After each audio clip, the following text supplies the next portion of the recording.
Apprenti conducteur, apprenti conductrice, bonjour.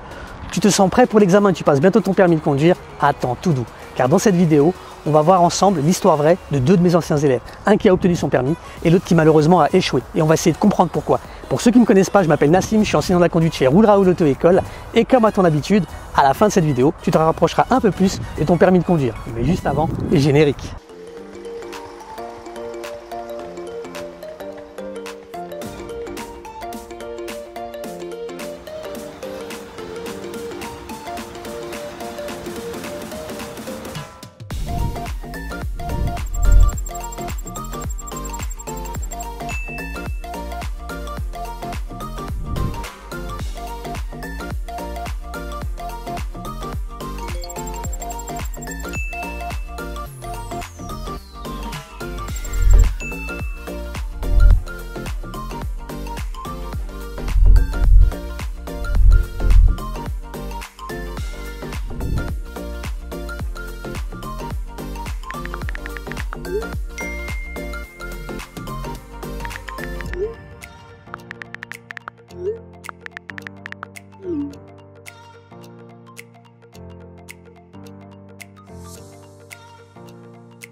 Alors, ça roule?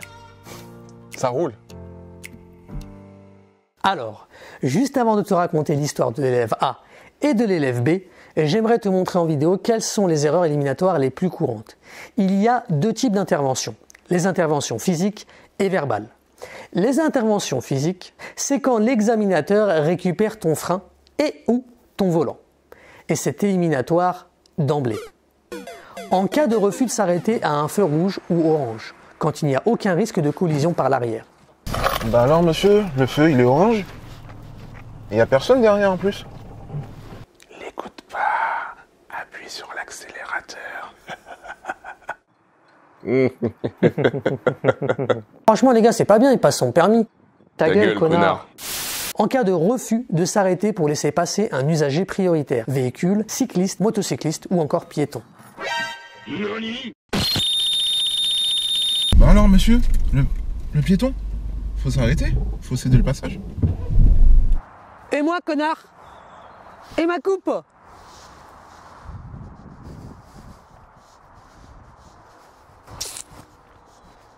En cas de risque de collision avec un autre usager, cycliste, piéton, véhicule qui nous croise, véhicule stationné, y compris si on avait la priorité. Bah alors monsieur, il y a un véhicule sur votre droite, faut le laisser passer, il est prioritaire. Bah alors, connard? La priorité à droite? En cas de risque de heurt d'un élément de la voirie, trottoir, chicane. Attention monsieur, vous vous rapprochez un peu trop du trottoir. Purée, il a failli me rentrer dedans ce con. En cas d'accélération injustifiée et dangereuse, en virage par exemple. Attention car il y a aussi les interventions orales répétées. Les inspecteurs ont tendance à faire des remarques plus ou moins fréquentes sur ta conduite. Ces remarques, il faut les prendre comme des conseils qui doivent te permettre de te rattraper et de te montrer que tu sais faire. Et en tout cas à toi de montrer que tu sais faire. Et que ce n'est dû qu'au stress finalement. Et pas à un défaut de formation. Mais si une même remarque est répétée plus de 2 fois, ou si l'inspecteur est sans cesse amené à te faire des observations, il conclura à un défaut de formation, qui amènera à une dégradation de points dans la compétence concernée. Monsieur, ça fait plusieurs fois que je vous demande de dynamiser le véhicule, parce que là on est beaucoup trop lent, surtout dans une situation pareille. Alors dynamisez s'il vous plaît. Et pourra donner lieu à un avis défavorable par le biais d'un nombre de points insuffisant.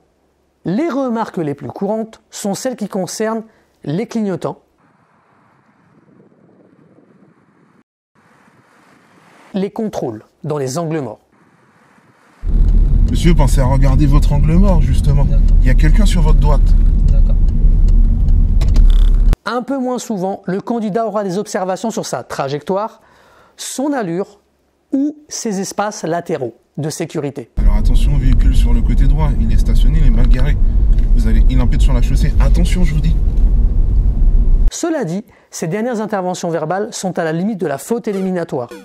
En conséquence, l'inspecteur peut être amené à intervenir sans avoir le temps de t'avertir. Je vais maintenant te raconter l'histoire vraie de 2 de mes anciens élèves. L'élève A était prête pour passer son examen du permis. Elle avait fait une très bonne prestation pendant tout l'examen. Puis, après avoir passé un pont qui enjambe l'autoroute A6, elle arrivait à un carrefour à sens giratoire. Okay, donc, le problème, c'est que cette route par laquelle elle arrivait débouchait sur la voie de gauche. Et en plus, il y avait un véhicule en approche sur la voie de droite. Mais l'élève A était très bien préparée. Elle avait conscience du risque. Elle s'était rendue compte qu'il était trop dangereux pour elle de se rabattre dans ces circonstances. Elle a donc éteint son clignotant et elle s'était insérée sur la voie de gauche. Ensuite, elle s'est signalée et s'est rabattue en sécurité avant de sortir en face.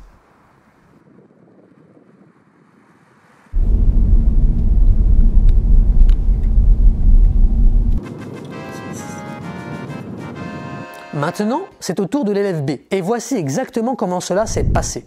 L'élève B avait fait une très bonne prestation pendant tout l'examen. Nous étions à moins de 2 minutes de la fin de son examen. Il arrivait à un giratoire, pareil. Le problème, c'est que cette route, comme pour l'élève A, débouchait aussi sur la voie de gauche. Et pareil, il y avait un véhicule en approche sur celle de droite. Mais l'élève n'était pas suffisamment préparé. Il n'avait pas réussi à comprendre le comportement de l'autre usager sur la voie de droite, qui avait ralenti pour le laisser passer. Et à force d'hésitation, ce qui devait arriver arriva. L'autre usager, excédé d'attendre, finit par accélérer. Non seulement il n'arrivait pas à estimer sa vitesse dans le rétroviseur, mais en plus, il avait oublié qu'il n'y avait pas d'obligation de placement sur un giratoire. Défaut de formation.